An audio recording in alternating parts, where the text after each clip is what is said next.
Hi guys, मैं आपका दोस्त धीरज स्वागत करता हूँ आपका मेरे एक और नए वीडियो में। तो आज का जो वीडियो है वो आपके लिए बहुत ज़्यादा हेल्पफुल होने वाला है।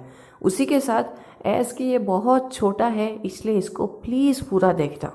अब मैं बता देता हूँ कि ये हेल्पफुल क्यों होने वाला है। हेल्पफुल इसलिए होने वाला है कि जब भी हम लोग एसएसटी में आंसर्स लिखते हैं ना, उन्हें कैसे लिखना है, क्योंकि कई बार कुछ लोग क्या करते हैं उसको पैराग्राफ वाइज लिख देते हैं। अब जो गलतियाँ हैं, जो मिस्टेक्स हैं, उन्हें कैसे सही करना है वो मैं इस वीडियो में बताऊँगा। उसी के साथ जो कोई भी आप आंसर लिख रहे हो, जैसे कैसे भी लिख रहे हो, उसे कैसे इन्हेंस करना है। एंड अगर किसी भी टॉपिक के बारे में आपको नहीं आता है फिर भी कैसे पॉइंट्स लिखना है, क्योंकि कई बार क्वेश्चन में डायरेक्टली ऐसा लिखा होता है कि एक्सप्लेन विथ 3 पॉइंट्स या फिर 5 पॉइंट्स, तो उसमें बहुत मुश्किल हो जाता है उन गिने चुने पॉइंट्स को एक्सपेंड करना। तो वो भी मैं सिखाऊंगा। ओके। एंड बेसिकली ये जो एप्लीकेबल है ये एसएसटी के लिए है। एसएसटी के अंदर हिस्ट्री, ज्योग्राफी सब कुछ आ जाता है, ठीक है, एसएसटी की सारी कैटेगरीज। पर ये दूसरे सब्जेक्ट के लिए शायद ही एप्लीकेबल हो, क्योंकि साइंस में या फिर इंग्लिश में, लिटरेचर में हमें कई बार उसको पूरा पूरा लिखना पड़ता है। तो ये सिर्फ एसएसटी के लिए है। एंड अगर ये वीडियो कुछ अच्छा लगा आप लोगों को तो फिर मैं साइंस एंड लिटरेचर के लिए भी ज़रूर लेके आऊँगा। तो चलो वीडियो को शुरू कर लेते हैं। वीडियो को बनाने से पहले, यानी कि जब मैं थंबनेल बना चुका था एंड जब मैं वीडियो रिकॉर्ड करने वाला था, तो एक बीम बैलेंस जैसा हो चुका था। ये था कि एज मैंने थंबनेल में लिख रखा है कि मैं एक मेरी स्कूल लाइफ की स्टोरी सुनाऊंगा, जिससे कि मुझे इस वीडियो के लिए आइडिया आया। पर फिर मैंने सोचा कि एज कि आप लोगों का टाइम बहुत ज़्यादा इंपॉर्टेंट है, तो शायद स्टोरी से इतना ज़्यादा मतलब ना हो कुछ लोगों को, स्पेशली न्यू व्यूअर्स को। तो हो सकता है कि शायद वो बोर हो जाए स्टोरी से। तो मैंने सोचा कि स्टोरी को हम लोग लास्ट में रख लेते हैं एंड कंक्लूजन को पहले रख लेते हैं। तो जो भी कंक्लूजन है, टिप्स, पॉइंट्स, ट्रिक्स, जो कुछ भी है वो मैं आपको पहले बताऊंगा। एंड जिन लोगों को स्टोरी सुनने में भी इंटरेस्ट है वो लास्ट तक रुक सकते हैं एंड स्टोरी को सुन सकते हैं, ठीक है। तो चलो अब वीडियो को शुरू कर देते हैं। तो सबसे पहले जो सारे कॉमन पॉइंट्स लेंगे, फिर हम लोग मास्टर एंड लेजेंड्स पॉइंट्स पे जाएंगे। तो कॉमन पॉइंट्स कुछ ऐसे हैं। जब भी आप एसएसटी में आंसर लिखते हो उन्हें हमेशा पॉइंट में लिखो। ये बात तो पता है, क्या बात है, बहुत अच्छे। और आगे भी पॉइंट्स हैं, बहुत सारे पॉइंट्स हैं। तो एसएसटी में हमको, हम आपको या मेरे को, हमको मतलब हम सभी को यार, हम सभी को पॉइंट्स में आंसर लिखने का होता है। पर इस पॉइंट्स को लिखने से पहले एक लाइन ज़रूर लिख देना। जैसे हर वीडियो में इंट्रो होता है, वैसे ही हर मूवी का ट्रेलर होता है, वैसे ही हर आंसर का भी एक इंट्रो होता है। उसके अंदर क्वेश्चन को रिपीट करना है। एंड अगर क्वेश्चन में वाई आता है तो बिकॉज भी ज़रूर लिखना उस इंट्रो लाइन में लास्ट में। जैसे कि आ जाता है कि explain why Jallianwala Bagh incident happen, तो ये वाई को हटा देना, एक्सप्लेन को हटा देना। तो Jallianwala Bagh incident happen because करके फिर आपके जितने भी पॉइंट्स वहाँ पूछ रखे हैं वो सारे लिख देना। एंड अगर नहीं पूछ रखे तो फिर मार्क्स से अंदाज़ा लगा देना। 2 मार्क्स का है तो 2 पॉइंट, 3 मार्क्स का है तो 3 पॉइंट, 5 मार्क्स का है तो 5 पॉइंट। ठीक है, 10th में तो मैक्सिमम 5 मार्क्स तक का ही क्वेश्चन आएंगे एसएसटी में। उसके बाद ये जो पॉइंट्स हैं, अब क्या होता है कि कई बार क्वेश्चन में डायरेक्टली पूछ लेते हैं कि एक्सप्लेन विथ 5 पॉइंट्स, तो उसमें ना हम लोग अटक जाते हैं, क्योंकि हमें गिने चुने 2 या 3 पॉइंट्स याद होते हैं। अब उन्हें कैसे एक्सपेंड करें। तो ऐसा तो है नहीं कि आपको सिर्फ उस टॉपिक के बारे में उतना ही नॉलेज है। आपको उस टॉपिक से रिलेटेड जितना भी नॉलेज है ना वो लिख दो 4th या 5th पॉइंट में।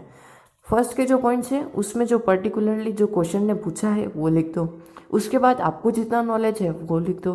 एंड जब कुछ भी ना बचे तो एग्जाम्पल्स डाल दो।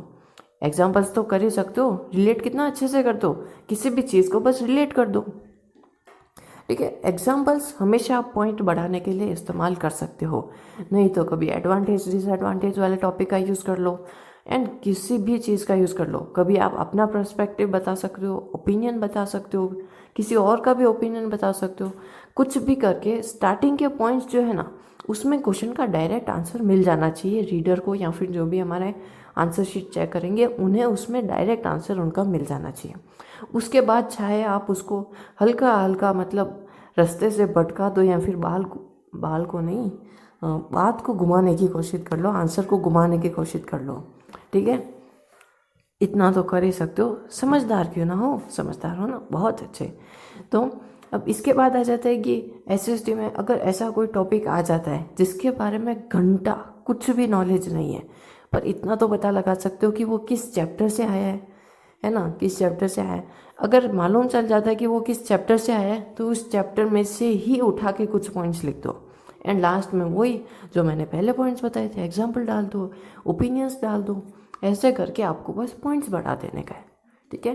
पर फर्स्ट के जो पॉइंट्स होते हैं उसमें हमेशा बात याद रखो कि उसमें आंसर का मतलब क्वेश्चन का डायरेक्ट आंसर रीडर को मिल जाना चाहिए। ओके, अब इसके बाद आ जाते हैं हम लोग एसएसटी में। तो जैसा कि अगर हम लोग हिस्ट्री में आ जाते हैं तो हिस्ट्री में ना हम लोग कितने भी पॉइंट्स लिख सकते हैं, क्योंकि हिस्ट्री है, पास्ट है, प्रिडिक्टेबल एंड लॉजिकल तो हो ही सकती है कि नहीं। ये तो प्रिडिक्ट कर ही सकते हो कि जैसे कि अगर हम लोग नेशनलिज्म इन इंडिया का ले लेते हैं, क्योंकि उसके ऊपर वीडियो अभी अभी आया है। तो अगर नेशनलिज्म इंडिया में जैसा कि मैंने बताया था कि अगर कोई पीसफुल प्रोसेशन चल रहा है एंड उसके ऊपर अगर पुलिस आके फायर ऑन कर देगी तो क्या होगा, बताओ क्या होगा। क्या इंडिया में गुस्सा नहीं फैलेगा? क्या इंडियन जो सिटीजन्स हैं उनके बीच में गुस्सा नहीं फैलेगा? जो नेशनलिस्ट है उन्हें गुस्सा नहीं आएगा? बेशक आएगा, वो भी पॉइंट बना के डाल दो। तो थोड़ा सा प्रेडिक्ट करने की कोशिश करो, थोड़ा सा लॉजिक के साथ लिखो। इसी के साथ जो पॉलिटिक्स एंड इकोनॉमिक्स है उसमें तो आप मतलब बहुत बहुत सारा लॉजिक लगा दो, क्योंकि जैसे मैं एग्जांपल ले लेता हूँ पॉलिटिकल पार्टीज़, एंड हाँ नेक्स्ट वीडियो जो है वो पॉलिटिकल पार्टीज़ का है, तो उसके लिए इंतज़ार करो, बहुत छोटा होगा एंड उसके अंदर डिटेल वीडियो होगा। ओके, तो हम लोग पॉलिटिकल पार्टीज़ को ले लेते हैं। तो पॉलिटिकल पार्टीज़ के उसमें क्वेश्चंस आ सकते हैं कि क्या इसके एडवांटेजेस हैं, डिसएडवांटेजेस हैं, हमें क्यों इनकी ज़रूरत है। ये नहीं लिख सकते आप, बिल्कुल लिख सकते हो। और कुछ नहीं आता है, नहीं पढ़ रखा तो प्रिडिक्ट भी कर सकते हो, ठीक है। रियल लाइफ से रिलेट करने की कोशिश करो। अब इसके बाद हम आ जाते, देखो पॉइंट इनहेंस करने के लिए हो गया एंड टिप्स एंड ट्रिक्स हो गई। अब अगर इसके बाद जो कुछ बच जाता है तो वो है स्टोरी, ठीक है। अब स्टोरी टाइम, देखो इतने पॉइंट्स ना काफ़ी, अगर कुछ आंसर नहीं भी लिख पा रहे हो ना तो इससे बेशक लिख पाओगे। कोई टॉपिक अगर किधर से भी उठा के दे दे तो भी लिख लोगे। एंड हाँ, वो क्वेश्चंस तो रह गए जो घुमा के पूछते हैं। अगर कोई क्वेश्चन घुमा के आ जाता है ना तो उसको घुमा के वापस सेंडर को सेंड कर दो, यानी कि उस क्वेश्चन में घुमा के हर कुछ लिख दो।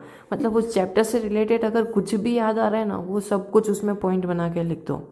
कुछ ना कुछ तो मिल ही जाएगा, कुछ ना सही से कुछ तो सही है। ओके, अब आ जाते हैं स्टोरी के ऊपर। तो स्टोरी में कुछ ऐसा हुआ था कि बड़ा ही नॉर्मल सा दिन चल रहा था एंड सब लोग जानते कि हर कोई उसकी लाइफस्टाइल में या फिर स्कूल लाइफ में चीटिंग ज़रूर करता है, ठीक है। हम लोग तो बहुत करते थे।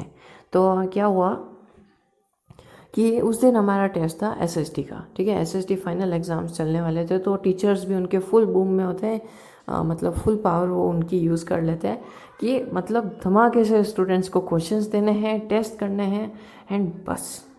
तो उस टाइम हमारा फाइनल टेस्ट था एंड उसमें हमारे टीचर्स ने फुल पावर लगा दी थी, यानी कि जितने भी हार्ड क्वेश्चंस हो सकते हैं उन्होंने सब डाल दिए, ठीक है। एंड उन्होंने हमें सामने से बताया कि ये सबसे ज़्यादा हार्ड क्वेश्चन है जो भी वो बना सकते थे, एंड ये कहीं पे भी उन्हें ना हमें बुक में मिलेगा ना कॉपी में मिलेगा।